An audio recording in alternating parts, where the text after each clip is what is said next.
Friends too.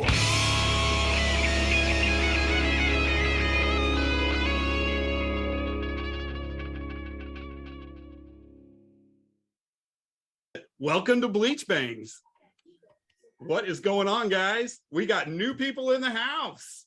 Yes, we do. And while we wait for our first guest, let's introduce Jamie to the world. Hey, everybody. Jamie, What's going on? You want to give us a quick hello of yourself? Hello of myself. There we go. Perfect. All right, moving on. Jamie Green, I'm from Topeka, Kansas. Played in bands around town, got to know John through that. Been a fan of the show for what, 12 years? Well, even when it wasn't a thing. Do you have a t-shirt? I do, somewhere. See? That right there. That right we there. have new ones. Oh, I need a new one then. Totally. We definitely have new ones now. So yeah, I messaged Jamie last week to see if he wanted to jump in and help us out in the interim for a while, and maybe he's gonna do some guest appearances with us, doing some co-hosting. But since we don't have our first guest yet, now we're gonna put him on the spot a little bit, and let's talk about your music. Right. And I should have had a song ready for you on this. I didn't think about it. Could have got a song sent and had it ready to have queued up. But Jamie, how many music projects are you currently involved with? I do solo acoustic stuff, mainly breweries, wineries, First Friday art shows, stuff like that. Little stuff, easy money. Just me and a guitar. I don't have to practice. That's pretty badass. And then I play in a cover band called Alter Ego. It's 80s, 90s, 2000s, even 70s. Everything from Dio to Collective Soul to Bruno Mars to Prince. I mean, we do all kinds of stuff, and pretty heavy or a little bit harder edge to the lighter stuff, and we have a lot of fun. So that's and then I play guitar at church. Does that count? Absolutely. Right on. I think Randy's going to pull in the LA Maybe for us. And we'll get back to you some more on that stuff, Jamie. Excellent. For sure. Awesome.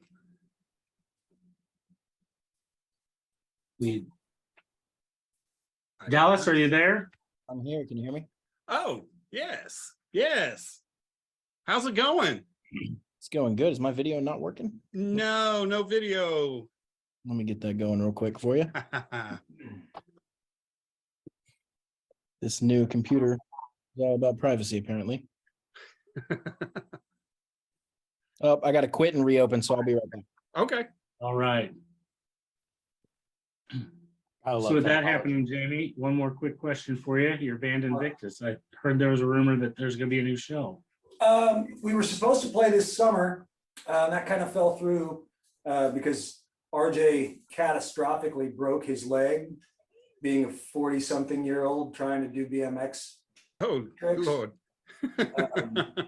But RJ Soldani's my guitar player, and I'm the singer. We were kind of the core of the band. Matt Browning played bass. Mike Walnoa played drums. Mike moved up to Wisconsin. Haven't talked to him in a few years. Hopefully we can get him back around.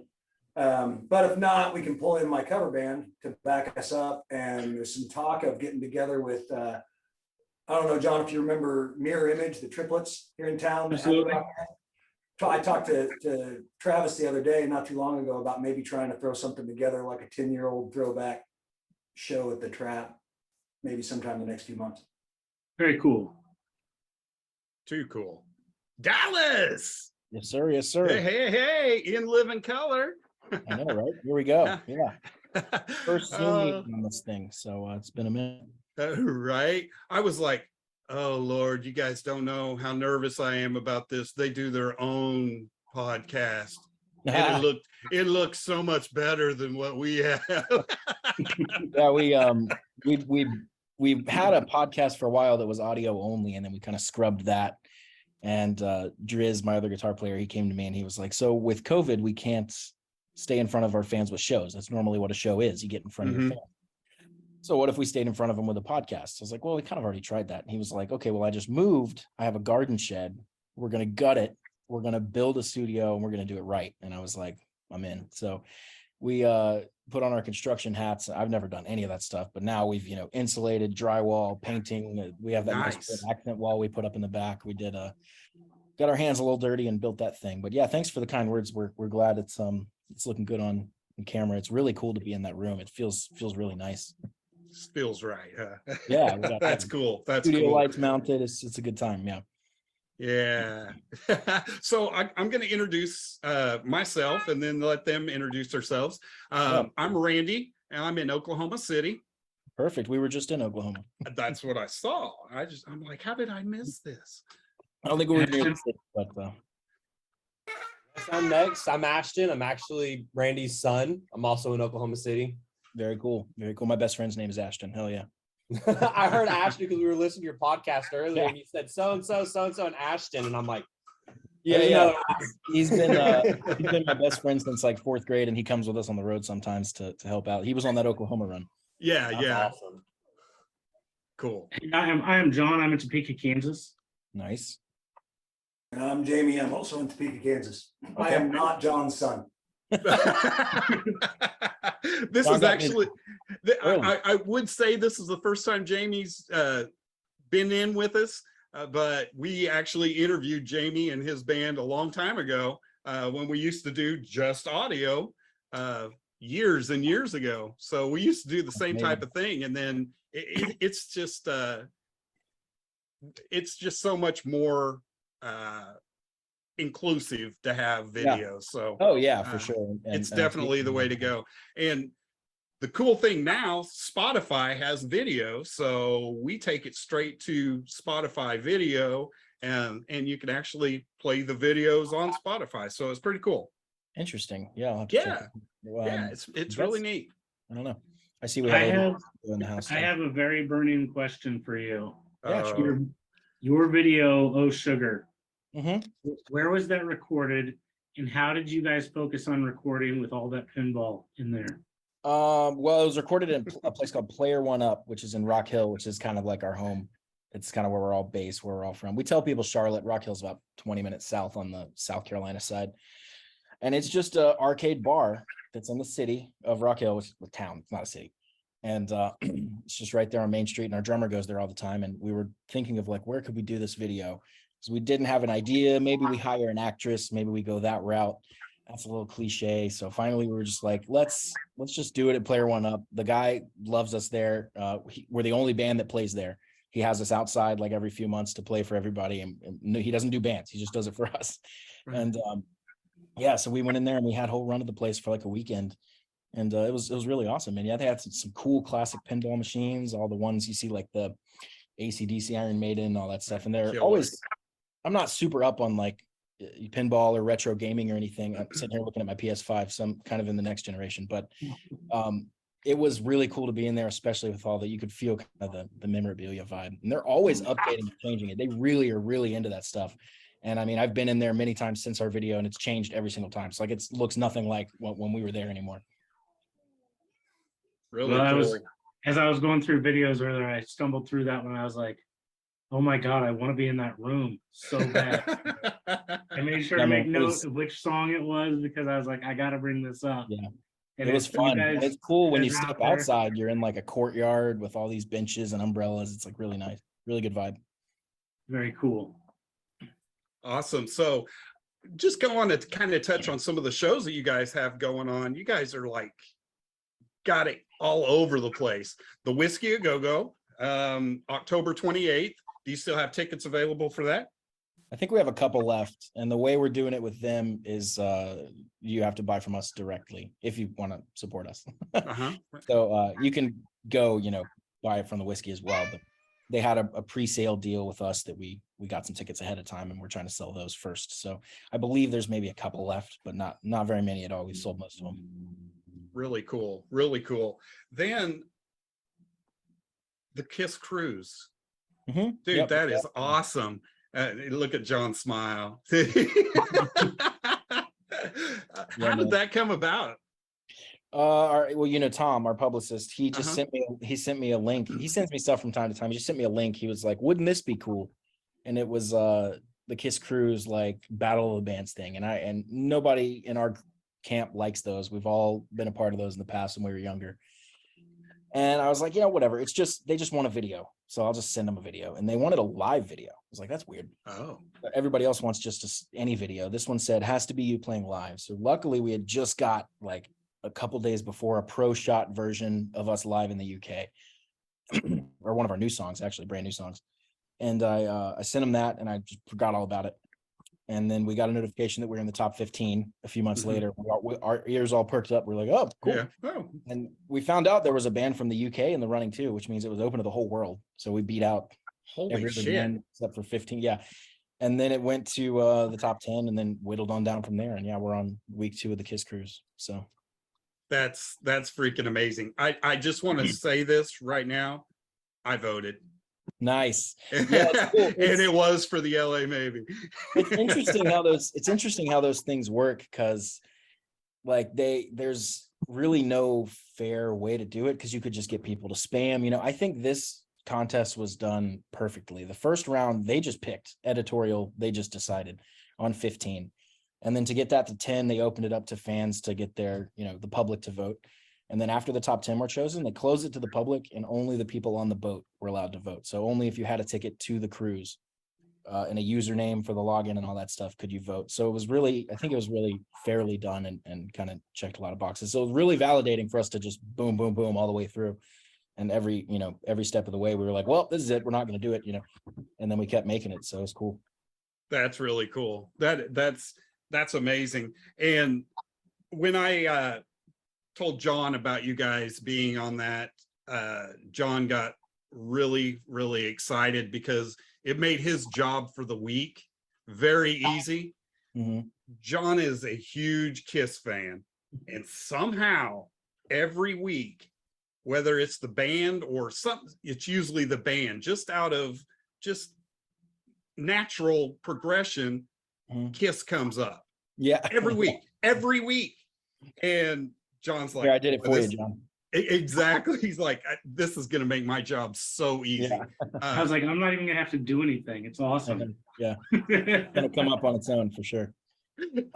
I mean, his dog's jumped up in his lap and he's got a Kiss shirt or a sweater on. It's just That's amazing. That's amazing. My favorite thing is people's reaction when we tell them. Like, yeah, we're opening for Kiss, and there's what the fuck, dude. Yeah, even my dad, who's not really into rock and roll at all, he Kiss was his first concert, and despite not being into rock and roll, and yeah, he was calling me like, whoa, all right, like I guess this might be working, huh? Right. That's amazing. And then after that, the Kiss Cruise is going to be October 29th. And then you guys are going to have a UK tour. Yeah, we're going back. We were there in May. We did the UK and Spain, and then we're going back in December. Yeah, it's going to be super fun. We kind of got a nice foothold there in May, so we were looking to capitalize on that, and it's looking like it's going to be a really good run. That's amazing. No throwback from COVID, or it's No, been so hard to make the plans yeah. because they're like, no, we're shutting down. Okay, we're back. We're shutting down. And you try to do these tours like a year out in advance. Were you a little worried about trying to book that type of stuff so far out? With the UK, no, they were the first country to drop everything. Like we still haven't Cool. even barely dropped everything. Right. It doesn't. It's interesting. I don't know how much international travel you guys do, but I've done quite a bit in the past 18 months. Mhm. And a lot of Americans didn't realize that our own policies as far as COVID coming in and out were a huge pain in the ass. And they were so like behind, like every other country was like moving ahead, and our country was still like iron shut, like vaccine, no non-citizens, like all this crazy stuff. And I had friends in Germany coming over and all that stuff. So I was dealing with all that. And it was a huge pain. And we still, I think, just recently dropped it. But the UK was the first one to be like, nope, no vaccine passes, no tests, just come on in. We don't care. We're fully open. And they were the first country to do that. They did that before we went over there in May. Spain was a little bit of a challenge. They were pretty well, on paper they were pretty cracked down. We breezed through customs. Nobody said a word. Yeah, they're pretty laid back country, which is cool. And then we're going back over here now. Again, we weren't worried about the UK at all, and we were going to have some EU dates. The EU is the problem. They love to kind of put a bunch of rules in place on all those main countries in like the Schengen area, Germany, France, Spain, all that. And we had a run that was planned and was going to be, Germany, Austria, Belgium, all Italy, kind of all through there, and then we were going to hop across and go to UK and finish out our December run. So it was going to be like the last half of November and the first half of December. And then we just got a call from the guy putting it together and was like, hey man, stuff over here is getting canceled like crazy. If you don't want to lose a ton of money, I recommend you just punt to next year. So we're going to be looking at doing that probably, I don't know, in the first half of 23 or so. Nice. Okay, cool. See how it Cool. shapes up. It's Yeah, so I was kind of wondering if it was still just juggling back and forth. It's just, it's done this for 2 years now. We're The open, we're problem closed. is, We're open, we're closed.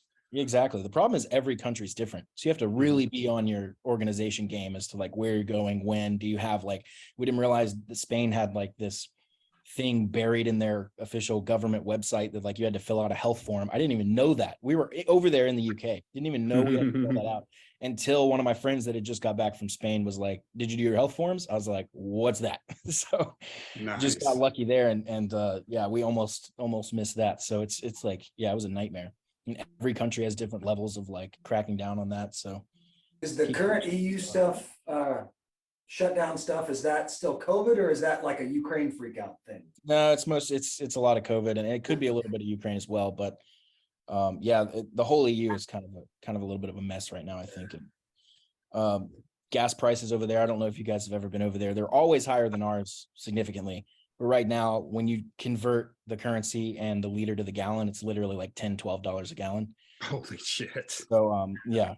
So anytime we think we have our gas prices going up, and I tell my friends over there, they're like, shut up, dude. Like they're filling up like their Volkswagen Passat, and it's like €100, which is like, it's like, and it's, I mean, my car's twice the size of that. It's like $30-40. Wow. It's just, it's crazy. Yeah. Do you have anybody touring with you? Do you have anybody that's going with you that's on the bill, or are you picking up people down there? No, we're doing local supports. All of our shows except the very first one, I believe, are headline shows, which is pretty cool.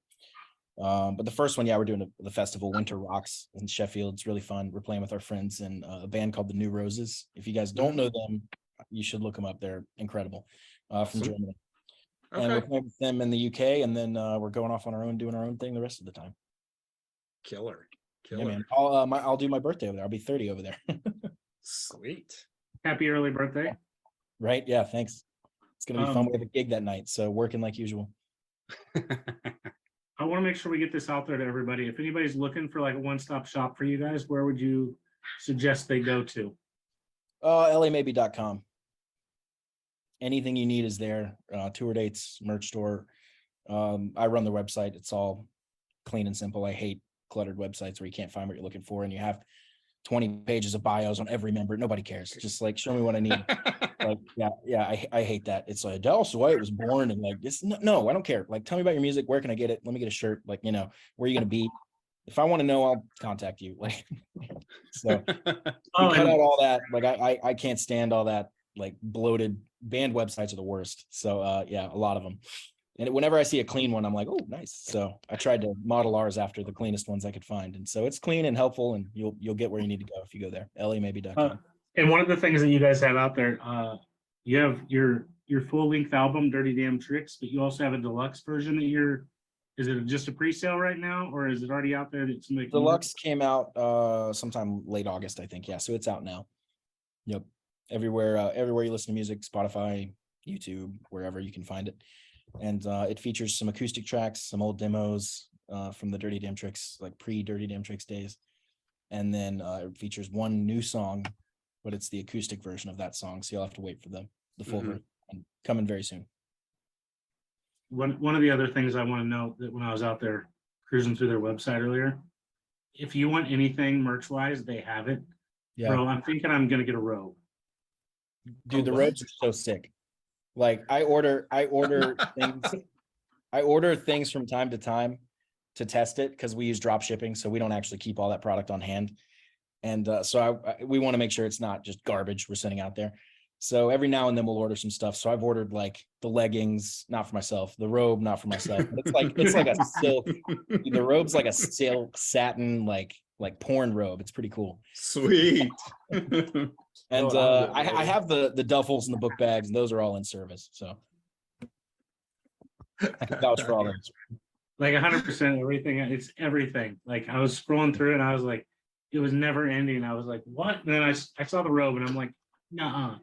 Yep. Jigsaw puzzle's a good one. I didn't even see that. I probably stopped scrolling. Yeah. Stopped at the robe and was like, "Yep, that's good enough." Yeah, I'm good. Check out. Let's do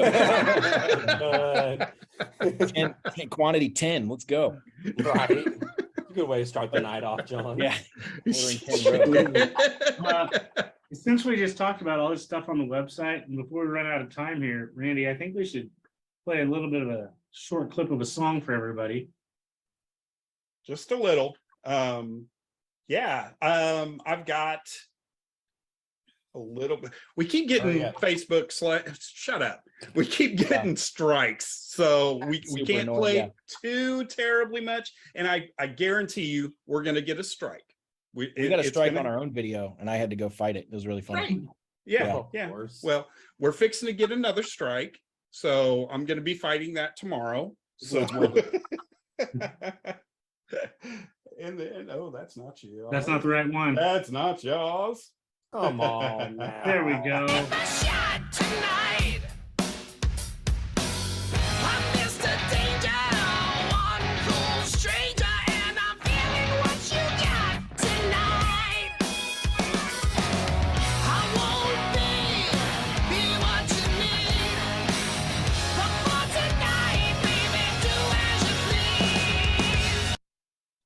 So that is just a little taste of the LA Maybe. And good stuff, man. You guys are rocking it. Rocking. Man. Thanks. Yeah, we try to go as hard as our music sounds, on the record. We go that hard on stage. Just a few gigs ago, we were playing with Faster Pussycat and LA Guns, and I chipped a tooth. My necklace, my big Viking pendant necklace, shot up in the air and knocked. Hell yeah! Didn't Dale used to like tuck his neck? He had a necklace that he would tuck into his because it was always doing something crazy like that. I have not used the Viking necklace since. I've used the longer one. If it pops up, it hits me in the forehead, not the tooth. So yeah, it hit hard, and I started thinking like, oh, that hurt. And then a couple seconds later, I kind of tongue it, and I was like, oh shit. Oh fuck. Well, I can't really tell, but in my mouth, it feels like a big old chunk, but it's not that big. Right. It's like a corner of the. Yeah, so that was the first, but we often get what we have called gig neck, which is when the next morning you wake up and you feel like you've been hit by a truck. Jamie's over there. Yeah, I get that. I get Big neck, that. man. Big neck is real. I don't even have any hair. Oh my gosh. So tell us about Liquid Death water. You guys are endorsed by Liquid Death. I see it Yeah. at 7-Eleven all the time. It's good. Yeah, Liquid Death is amazing. I've loved them for a long time, mostly based on their marketing tactics and the way they do their company on that side of things, I think is really good. And so we wanted to get involved with them for a while, and we reached out. They were nice enough to kind of partner with us. It's kind of a loose partnership, but they send us stuff and we post about them, and that's about where that ends. But yeah, we love Liquid Death water, and they don't have it in the UK, unfortunately. We tried as hard as we could to get it over there, but couldn't make it happen yet. I guess they're still a small company. The other thing is they're very kind of environmentally friendly. Their slogan's death to plastic, so that's why they do the whole cans and all that stuff. Gotcha. They made it look like a Miller Lite. There's a lot of funny videos of people getting like pulled over and like screamed at by neighbors and like all this stuff. And it's like, no, dude, like That's funny. And that kind of explains, I was just like, could you talk them into maybe a resealable something? Because once you open it, man, you're like, you gotta finish. It's like, whoa. Yep. The first few I had, it was so odd because we're so conditioned, at least I am, to when you're drinking something out of a can, there's some sort of flavor.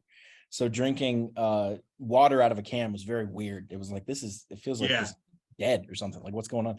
So, but it's once you get over that, keep it cold in the fridge. It's awesome. It's kind of fun.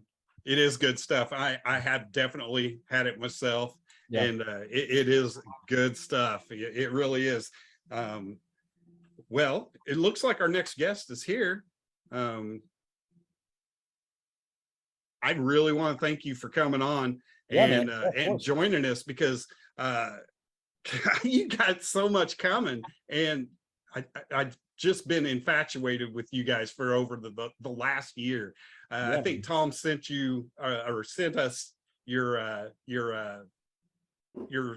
music to review and the video like a year ago, and I'm like, dude, this is so awesome. So we're like, when we can land these guys, it's going to be great, because they're just amazing, and they're all over the map, and you guys are doing such great things. Yeah, man. Thanks so much. Appreciate you guys taking the time. And anytime you need a guest, let us know.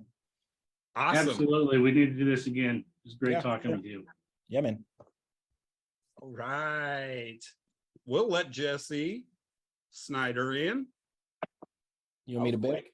No, you can hang out with us if you want. Okay, cool. I'll hang out for a couple minutes. All right. Got it. Hi. Hey, there it is. What's going on, Jesse? My freshly hawked mohawk's bending here. Yeah, it's looking pretty. It looks pretty fabulous. Straight. Looks straight to me. 1 second. Gotta make sure it's perfect. He's like, fuck, no, I'm fixing it. So everybody, that was Jesse Blaze Snider. Yeah. What a great guest. I think Sorry about that. I'm not doing it, I'm mohawking at home. Usually I mohawks go out, my hair's wet. How's it going? How's it going, Jesse? I think we'll do a quick round of introductions for everybody for you. I'm John. I contacted you. I'm in Topeka, Kansas. Nice to meet you, John. How's it going? Good.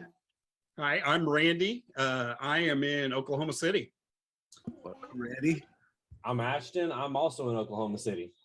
All right. Now, are you guys like a wall away from each other? No, actually, it's probably about 6 miles or so. But I'm Jamie, and I'm also in Topeka, Kansas. So. Cool. I'm What's up, man? Freddie, and I live under his bed. So how did you guys all come together and do this show? Have we get together? Give him a quick rundown, Randy. Oh man, it was a long time ago, and we got sick and tired of listening to the same shit on the fucking radio. Oh, Same thing over and over and over again. Was it around the 90s, like when Kurt Cobain died, and they would play Nirvana once an hour on the hour, Metallica once an hour on the hour, and half of the music in any hour on any radio station was something mandated, and maybe one song was something recent. Yeah, it was right around there. But we're just like, Dude, we should have been fucking DJs. We could do so much better than this shit. It's just And, not done like that anymore. Of course, I'm sure you dude, guys found out as you looked into it. I mean, it's such a, I've been a DJ, for a little while, and I mean, it was maddening. Songs that I loved were played in such high rotation to the point of, I couldn't listen to them for years. It's all about the money, sir. Yeah, and then there were things that were like so great, and you'd get one play once in a while, and like it always seemed like crazy imbalance. It was just not nearly enough this and way too much of what Absolutely. And we started out kind of like just wanting to feature the unsigned bands, people that they can't get on the radio, and these, we have some very talented motherfuckers out there that nobody knows who they are. And we just wanted to be able to get it out there. Yeah, there are so many. Growing up, this usually isn't my first go-to conversation, but my, my father's a rock star, and he would come across bands all the time that he loved and would try to help.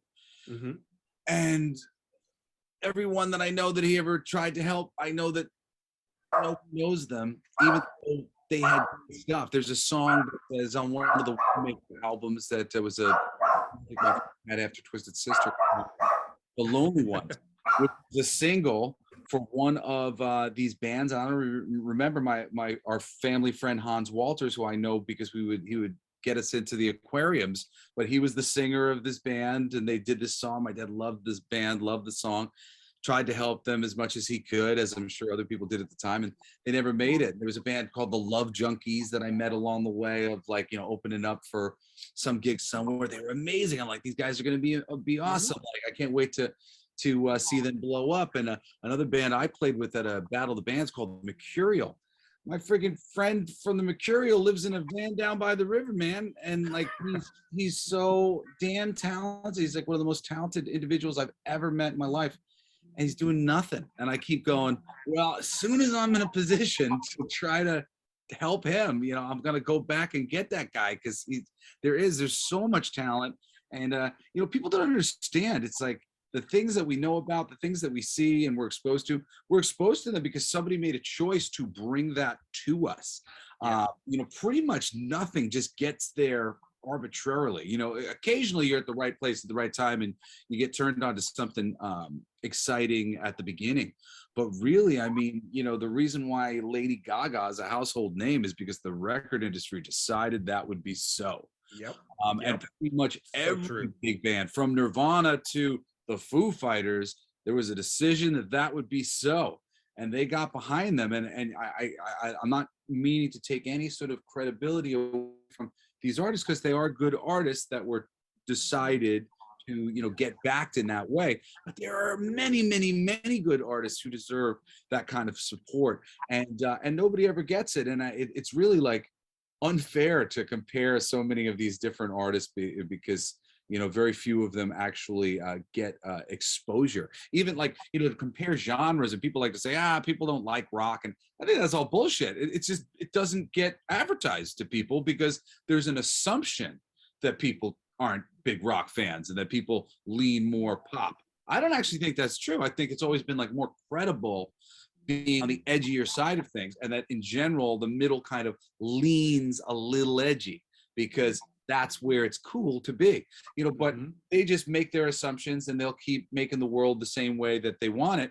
And it's on us to go out and find the world that we want to live in, the music that we want to have in our ears, because it's not just going to come to you. It's really unfortunate. That's very well said. That's exactly how we feel. And you're right. It's all about being in the right place at the right time and just being the one. You know what? I'm just going to take you and I'm going to run all the way to the finish line with you. And some record companies do that. They just run them all the way to the finish line. The others just don't get it. Yeah, there's so many interesting factors. There's an interesting band that got brought up to me between me and my girlfriend recently called Fastball. They got a bunch of really cool radio hits, but they're incredible. Like their music is really, really good. Like you go check out an album and you're like, holy crap, how come I've never been played this before? This is great. This is great. This is great. And what is the story? I don't know. Why isn't Fastball more of a household name if you go and check out some of their material and the strength, of it? Twisted Sister is an interesting case like that too. Twisted Sister was always considered like a one-hit wonder in America because here they only they were known for some video clips that were shown on MTV in super high rotation from Can't Stop Rock and Roll music video. And then it was I Want to Rock and We're Not Going to Take It. And they had a nice ballad with The Price, but people tend not to remember that and it becomes, oh, you're a one-hit wonder. But they're not viewed that way in Europe because in Europe, they were on the top of the pops with the previous album, which had hits for I Am, I'm Me, which was on the top of the pops, and You Can't Stop Rock and Roll, and possibly We're Gonna Make It. I know they were there 3 times, but I think possibly 2 of the visits were for the same song. But wow, what a different audience that creates, where Twisted Sister has multiple hits on one album, and then their next album comes along and they've got multiple hits on that album, and then onward they go. They're not a one-hit wonder in Europe, but in America, because the American labels didn't want to promote this European success, and they wanted to take credit for the success they had in America with the new record. That was pushed really hard, and and Twisted was very, very affected by that. To this day, like how people view them in the echelons of American music, they're always lower on the totem pole. But if you go read an article that somebody writes in Europe, and magically they're way higher up in the conversation. And, lots of American people always want to like kind of protest on this side of like, wow, Twisted Sister doesn't deserve that. They do. They very much do. Just from the American perspective, they've been squished down. And I think that happens to all sorts of bands in different ways at all different times. It's very inescapable. We live in this world where everybody is kind of like hyper focused on certain types of marginalization, whether it's sexism and racism and whatnot. But we all individually, we all have our own struggle of that. This thing that is difficult for us to deal with, that we're being called out on having, like for me, sometimes it's been all this privilege. When am I supposed to be happy and have fun and celebrate my success? And yes, my father did the same thing. I'm doing the best I can, to be honest. Like, do I get tortured for forever? Like there's all these individual battles that everybody has that nobody knows about, and they're the same. Being fat and having to get to a healthier weight for yourself, and being injured and having to get yourself out of your injuries and back into into shape, which is something that I've dealt with. They're all the same struggle, the same journey. And this is why we love stories and films and music, because we get to put ourselves into the journeys of others and see these struggles and see people overcome. And with each struggle that is overcome, we're inspired that we might be able to overcome some of these struggles. Maybe I could do that too in some small way. So it's really important to remember that everybody is going to have their own hurdles, and none of them really define them or their success. It's like, because different bands, are dealing with different situations, and kind of is what it is, Randy, I think since we went that route and we've talked about his dad a little bit, I think you have a picture. Oh, I put that up. Well, we have a quick story for you. We actually interviewed your dad 12 years ago. Oh yeah, nice. For what was he? It wasn't a video then, but we had a little online campaign called the Plea for D, because we were trying to go through his people to get him on. Oh, nice. And it was email after email after email until finally we got the response we wanted. Oh, great. So I'm not quite sure if we interviewed him or he interviewed us. That was. Have you met your dad? He can talk. He can talk. I have. It's hard to really feel like you've met him, but I've made the best effort anyone can. So we had a poster of the Plea for D. That's funny. And he came to Oklahoma City And my son took it down there and he's like, I remember that. So it was really cool. And he was gracious enough to sign it for us. He's a great man. He's a great man. Interviewer. He's got so many great stories. So I have a story that relates to you with a little photo. Shepherd fan. And, sorry, I was just saying he's a big Gene Shepherd fan, my dad. He's very good at like framing the stories into stories. So often I'm like, man, that was a great story. And then, but I really like, I'm like, how did he turn that moment that I was there for into a story? And it's just, but it's his perspective. So like 10 years ago, you had a little online contest going on, and it was for some of your artwork. Oh, cool. And, well, that's actually my artwork. That's my good friend Tim Seeley, who created the comic book Hack Slash, is the editor-in-chief over at Heavy Metal Magazine. Tim did that cover for us. Yeah. Right on. So really cool. It's adorned my walls for years. Comic books. People get very confused, that I work in comic books because people don't understand how comic books work. There's Stan Lee and then there's Jack Kirby. Jack Kirby drew the comic books. Stan Lee was the writer for the comic books. Granted, Jack Kirby was doing a lot of heavy lifting in terms of writing the comic books as well. But, there's, generally speaking, there's a script that goes along with all these books. And I've written scripts for Marvel, DC, Disney, Pixar, the Muppets. Now I'm working for a company called Merc Comics. And so I love comic books. That's my favorite medium. And but I'm the writer. I write the scripts. Very Hey, cool. Jesse, I have a quick question. Yeah. Do you work in comic books? Do you know Steve Epting? I mean, I'm aware of him. He's one of my favorite Captain America artists. Yeah, he's a really good friend of mine. Oh, cool. Yeah, I think he's awesome. He's my younger brother. Even though, I mean, I'm sure he and I have a lot of like, in the comic industry, it's like, if you don't know them, you have a friend who's good friends with them. So, I know a lot of those people. I've been in the industry for a long time. But, yeah, that's awesome, man. Yeah, he's just stupid talented. yeah, no, he's great. His that whole the Winter Soldier arcs, like, for people who've seen the movies, Captain America, Winter Soldier, that shit's really good. The reason why it's so good is because it has a really strong foundational basis in the comics, and Ed Brubaker wrote those scripts, and they're really, really, really good. It's like the Death of a Dream arc or whatever, and where Winter Soldier's debuts, and highly recommend those if you're ever looking for a good way to start into some comics, some good Captain America comics. Really cool. Really cool. So let's not lose total focus. We brought you here to talk about your new musical. Yes, my stuff new going on called DILF. Yes, DILF USA. Yeah, my new band. I got brought in to fill in for Jack Russell on some great white shows by my buddy Dan McNay, who's just a phenomenal hired gun bass player, and did a few gigs with them, and we just hit it off, had a great time. They're just all a bunch of incredible musicians who can play anything, who Jack Russell got together to play his stuff, and I was like, you're my band now.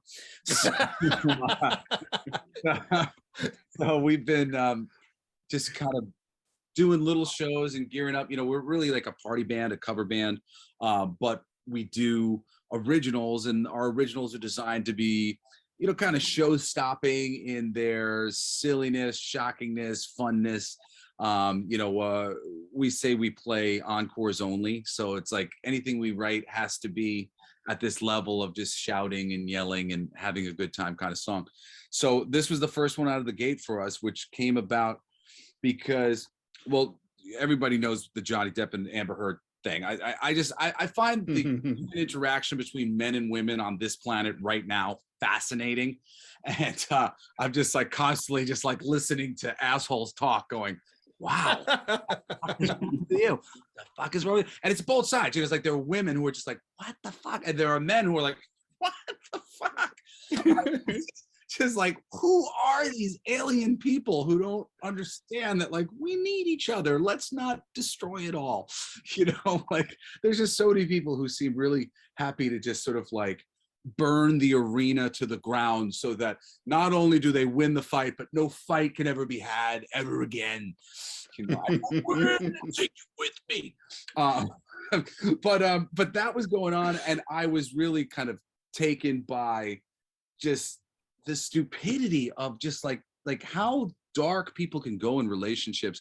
And there was actually, we had a friend over who was going through a relationship trouble at the time, breaking up with their person, and they went from like loving them, like and telling us all the ways they loved them, to telling us all the ways they wanted to kill them, and how terrible they were, and sort of like starting to lie about them, lie to themselves and lie to others, and get others to go and do things to them and like get a reaction out of them. And I went, oh my God, from I love this person to I hate this person.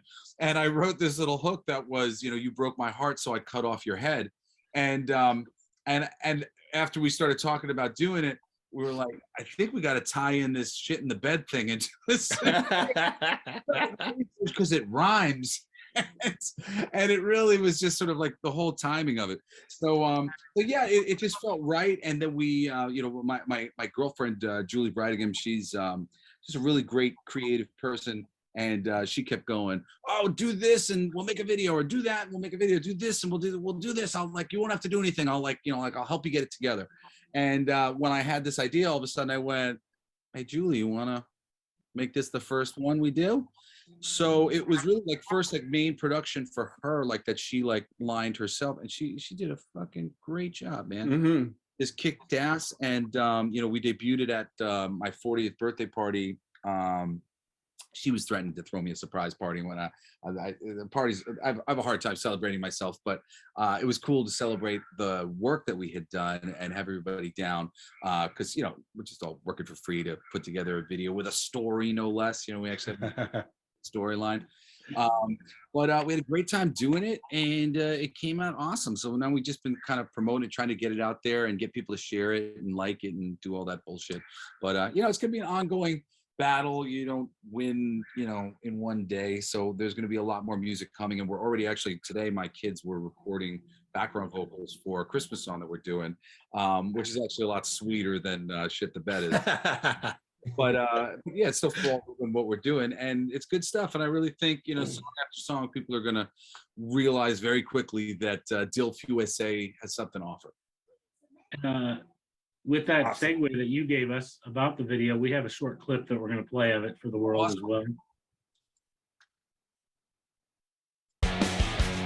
She spread it round, oh, she shared it round town there. It's falling down, oh, it's all coming out, yeah. She shit the bed, so I cut off her head. So I cut off her head. So I cut off yours. So I cut off her head. She stained my heart. Can't wash it off with her head.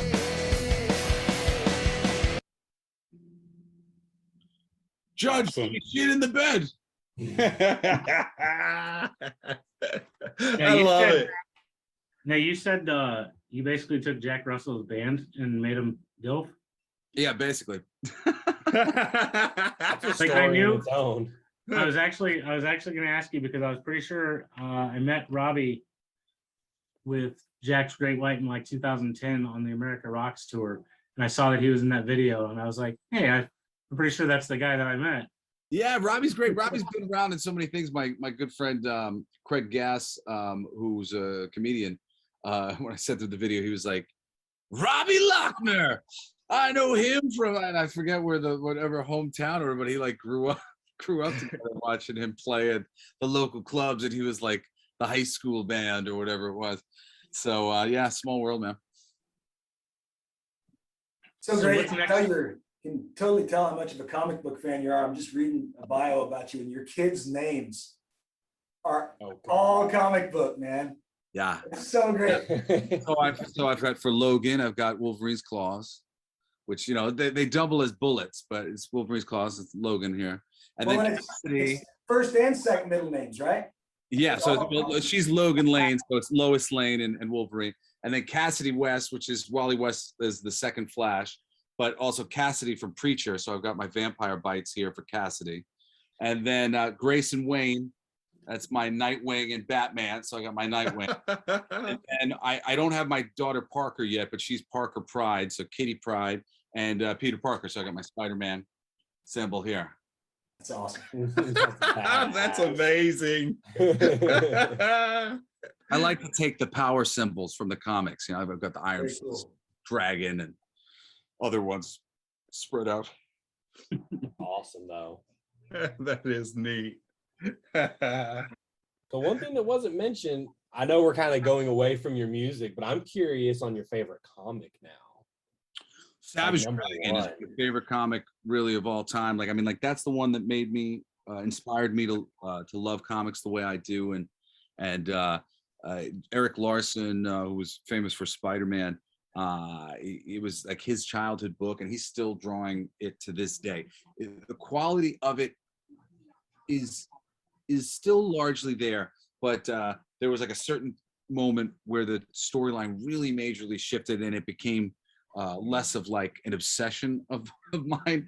But I loved the Savage Dragon, and Eric Larson in particular. He really gets comic books as a medium and loves the comic book medium, appreciates the unique aspects of telling stories in comics.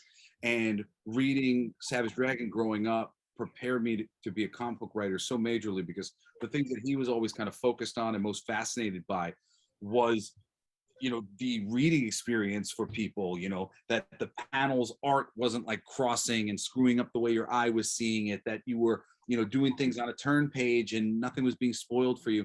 You know, just the subtle things to comic books that make them the fun and unique art form that they are. But yeah, that's probably my biggest one. And then another huge one for me is Deadpool. Joe Kelly's run at Deadpool. I am one of the, you know, few thousands of Deadpool fans that is responsible for Deadpool being on the big screen now by not shutting the fuck up about Deadpool back and being the noisiest fan I could possibly be of that character for years, through bad writers and good writers, and mostly bad writers most of the time. Joe Kelly, though, set a foundation for a fucking character that could stand the test of time. And it's really great. That original run with Ed McGuinness, who's another great artist. That stuff, that all that stuff really inspired me. I was working at 7-Eleven when I was reading those Joe Kelly Deadpool issues. Like, you know, we had like certain comics that we would get in, and that would be like my bathroom read. Before smartphones. You're all going, I want to make comic books like this. So those things are like the most meaningful for me. But there's plenty. There's so many books that I love. Batman Long Halloween, Mouse, and there's tons of great comics. Yeah, that's badass. My last question that I really have for you is there like possibly an album to come out in the future from you guys, or are you guys stay novelty stuff, or are you gonna push a full album type stuff? Well, you know, I wasn't pushing it too hard on that end of things, but the band has really responded really well creatively, and you know, to the things I've been bringing in, and like, you know, so we've been really excited. So we're actually sitting down to record kind of as much as we can, or foundationally, and write as much as we can in like a 4 or 5 day period, like next week. How that comes out, we live in the age of the single, Right. You know, and EPs, like, so like, will it be released as an album one day? Yeah, but I suspect that the best way really to release it is going to just be one at a time with a cool little video, and then eventually do something that kind of puts them all together. That's at least making the most sense to me right now. So hopefully we will have something in the future. But you know, I mean, really my hope, and I say this kind of to keep myself honest and to keep myself to it, but I'm a big South Park fan, or at least I was for a while, and I really appreciate their process of creation, and the way in which they were banging out their shows was allowing them to be very timely and to speak to the world as opposed to an audience. You know, they were kind of speaking to people whilst the conversation was going on, as opposed to after the fact, which will happen most of the time for everybody. So, you know, I said, if I could do that with a band where I could just be spitting out commentary on what's happening on the regular based on what's going on, that would just be so much more fulfilling, to me as well as an artist, because that's why I make music, to communicate. Honestly, I really feel like I've been given the benefit of a correct upbringing, an upbringing where I was not made to feel powerless, an upbringing where I was allowed to express myself, and and taught to do my best to pursue my dreams and pursue happiness, and a life that would make me satisfy me, not just a life of making money or what was whatever. And I think still to this day, most people are pushed that way. Also, I think even those that aren't, I think really expressing yourself and following that path, it's difficult. It's hard. You get one bad review from your mother or a friend, and you're like, oh God, never going to try that again. That's what you want to do. And you can't give up that easy. And being taught that sort of bravery and perseverance and hard looking at oneself and pressing on and growth and strength, that is the value that I have, I think, as a person, and that's what I try to put into the music. Everything that we do, as artists, is just meant to shed some light on this crazy world that we're living in. So hopefully we can keep playing this kind of comedy game and maybe be a little bit more timely next time. And I think there's a lot to say and a lot of laughs to be had. And if people like you can get behind us and share our videos and be a part of the conversation, it's the gift of joy and laughter and I think a little bit more depth than your average comedy band. So we're having fun with it, and I think definitely an album will be around, but it might take a while before you actually see a full length something. Really cool. That sounds awesome. Randy? I don't have anything else. I'm just excited about that because that sounded like a hard yes to me. It's coming. Oh yeah.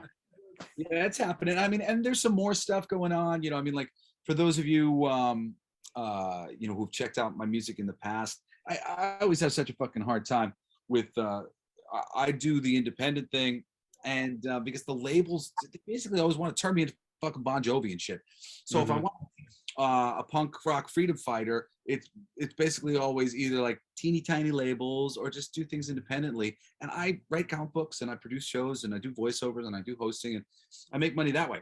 So for me, it's just like as much actual independence and freedom that I can have to do it the way that I want to do it. I don't care if it takes a million years. I know it'll catch on eventually. We make good shit. And if you just keep putting out good stuff, an audience will find itself. So if you like the shit to bed, check out Come With Me If You Want to Live. It's on Spotify and iTunes and all the things. It's a previous album that I put out just last year with my buddy in South Africa, Michael Naranjo. Our song KO won an award in South Africa, Music Awards for Best Heavy Metal Single. And that stuff is really good as well. I'll be making more of that. I'll be making more dope. But I've got another project with Robbie and our things. I'm just a music making machine, and I usually can't get it out of me fast enough. So I've been trying to change that in the more recent years, and I'm finally starting to be in that position. I've got a song out right now. I got another song ready for Christmas, and then I've got a little like EP thing with my friend in the new year, and Dilf will have more stuff. So there's going to be a lot of stuff coming. I hope people will be with me for the ride. Is there one place that somebody can go find all your stuff from all your different projects? Is that? If you find me if you're on Facebook, I'm Jesse Blaze 149 on there, and that's a good spot to kind of watch both. But Dilf USA also has a Facebook page and an Instagram page. If you go to really the Facebook page is probably the best thing to find my stuff right now. Jesse Blaze Snider on Facebook. Well, if they type in Jesse Blaze 149, that takes them straight to the thing. But yeah, it's just Jesse Blaze Snider on Facebook is like my pro thing or whatever. I try to get back to people when it's if you write something intimately to me, but I'm not really as accessible as I used to be. Largely because I just felt like we're living in this world where everybody's just kind of baiting each other into fights. That's no shit. And I really count myself as a centrist. And for me, as somebody who enjoys art and music, it's harder to enjoy it when everybody's like putting themselves out in the world in such a way where like I can tell the words coming out of your character's mouth is like you self-inserting yourself into a book. You know, I feel like the less you know about musicians and writers and things sometimes, the better. You know, there's certain things that you could learn, but like, you know, having a kind of a blank slate where you just get to come to know them through their style and the sort of work that they put out, you know, that's the world that I really want to live in as far as my artists are concerned. So I had to just kind of remove myself from this modern thing because I don't like it. It just gets all wrapped up in so many bits of ego. Even if you're not an egomaniac, just the fact that everybody's commenting on you and your pictures and all this, like it puts you into this mode of like having to react from this place of like being snap judged by, you know, your face.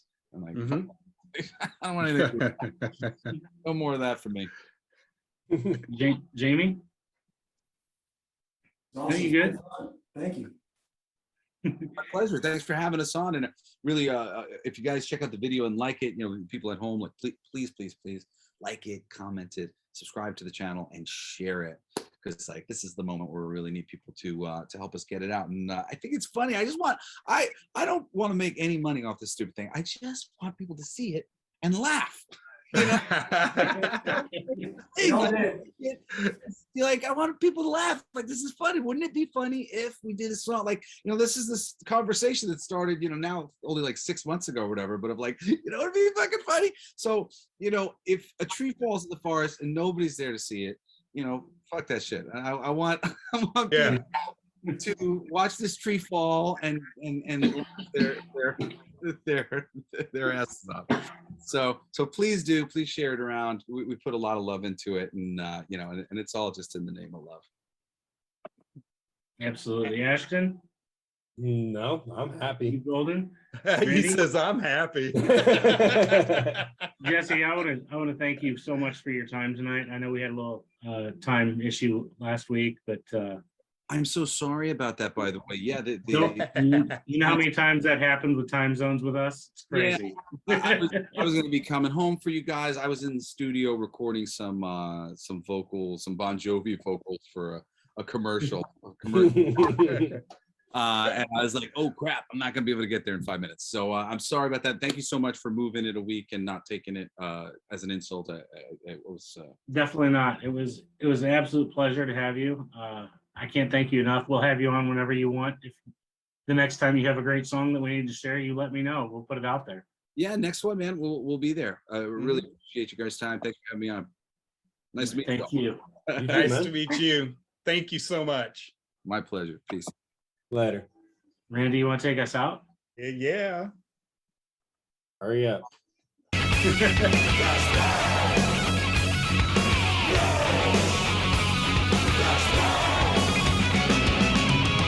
bang your ugly friends too.